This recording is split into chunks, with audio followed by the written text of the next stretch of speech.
Welcome back to Mastering 3D in Photoshop. My name is Kirk Nelson, and we are working our way through Chapter 1 on 3D compositing. We find ourselves now on lesson number 6. In this lesson, we'll talk about image-based lighting. Now, before we go back to our compositing scene, let's talk briefly about exactly what IBL, or image-based lighting, is. Here I've got a very simple scene. It's just the default sphere with a ground plane with some shadows being cast on the ground plane. Now I'm going to take the material for this sphere and I'm going to increase the reflection substantially. And I'll turn the diffuse down just so we can get a better look. Now you'll start to see there's some reflected dots on here. And you may wonder where those are coming from. It's not coming from the light because there's only one infinite light in this scene. In fact, let's turn that off. So now even with the light removed from the scene or turned invisible, we're still seeing some lighting on this sphere. In fact, if we render it, we'll even see some shadowing.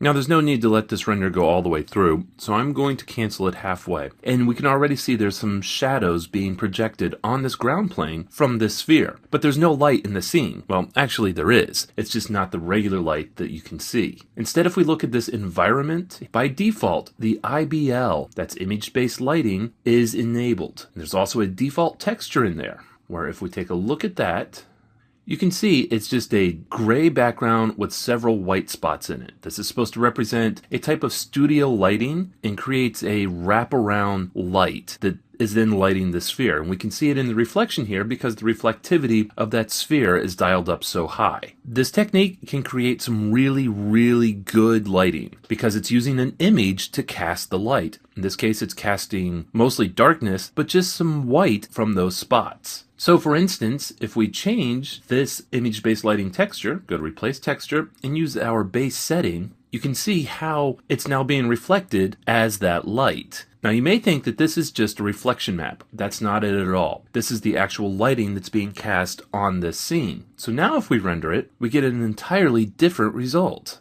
So we can see a nice soft shadowing down underneath here, and we see the reflection of the lighting here. Now it doesn't line up because it's not a panoramic photo, but it is being wrapped around this lighting rig. Now ideally, you'll want to use an HDR image for this. That's a high dynamic range image. Now, there's some confusion regarding this term because in recent years, this term has been used almost exclusively for a type of photography effect. One of the original uses for high dynamic range images was to cast light within 3D scenes. The reason for that is not because it looks like a neat effect in photography, but because it contains more light and color information. It's usually a higher bit value. By default, the images that we use in Photoshop are only 8-bit. True HDR should be 16 or 32 bits. Now, one of the wonders of Photoshop is that we can create our own HDR images. We'll kind of fake it from this background image that we start with. Now, if you want to create your own true HDR images, you can do it with your camera by bracketing the exposure settings and then bringing them all together. But for right now, let's just fake it with our background. So we'll open our base setting.jpg, and this is the regular base. So let's go to Image, Adjustments, Exposure.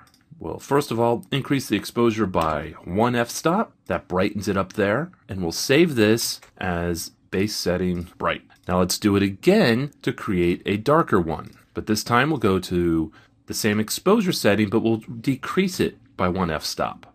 So it's a much darker image. We'll save this one as base setting dark.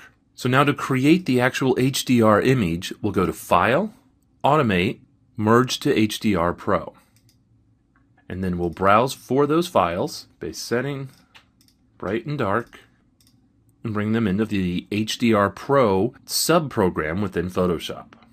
Now I know this doesn't really look all that great. In fact, it's really not very pretty at all. You wouldn't want to use this as part of your photography portfolio. For what we need it to do, it contains a lot of nice bright color information and a lot of really deep dark shadow color information as well. So I'm going to keep using just the default preset settings, and I will decrease the detail a little bit. It doesn't need to be very sharp because we're only using it for a lighting map. And I'll pull that saturation down some too. It's looking a little bit too saturated. We'll hit OK. And we'll open this up in Photoshop, and you'll notice it's a 16-bit image. So now let's save that. What do we save it as? Well, let's just leave it as a PSD, because we know that we'll retain the 16 bits. We'll just call it the IBL map. So then back here in our scene, if we go to the environment, and we can replace that texture with IBL map that we just created, it ends up giving us a much more dynamically lit render. If this seam is bothering you, it kind of does me, because I'd like to see it wrap around and be completely seamless there. That would look a little bit better to my eyes. We can actually adjust the HDR image itself to correct that. So let's open that back up, the IBL map, and then we will extend the canvas size. In the width, we'll change the percentage to 200. Make sure the anchor is on one full side. And then if we select just the side that's filled in and copy that to a new layer, by Control or Command J, then we'll transform that layer across by flipping it horizontally. So what that essentially does is gives us a mirror of the two together, but it is completely seamless. Now I know as an image that looks a little bit weird. When it's wrapped around a reflective surface, it won't really be noticeable at all. So then when we come back in here to adjust the IBL map, back up to the environment, and let's replace that texture again with the same one that now should be completely seamless and really serve as a better panoramic image anyway. And once again, do a really quick render on it just to see how that works out. Okay, well that's looking really nice. Now that we're completely done with our little test scene here, let's take that same idea and apply it to our compositing scene. So I've got the environment here, and look, there's that default IBL image. Let's change that with the one we just created. IBL map. Now we won't see any real difference until we begin rendering. So we've got a selection made of our scene here. Now the reason I always make a selection first is so that Photoshop doesn't render the entire canvas. There's nothing out there to really render, but it will anyway and just ends up wasting time. I always make a selection around the area that I'm focused on. And so I will pause the recording as Photoshop lets this cook for a little while. And there we go. We've got a fairly well lit and textured 3D model in our scene here. Now I know it still doesn't quite look real. That's because there's some more work we need to do on it.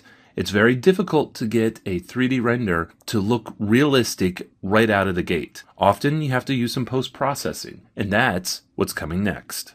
And so that brings Lesson 6 to a close. That's my explanation on image-based lighting and how you can use it in your 3D scenes. Lesson 7 will close out the 3D compositing chapter of this course, where we will talk about some post-processing.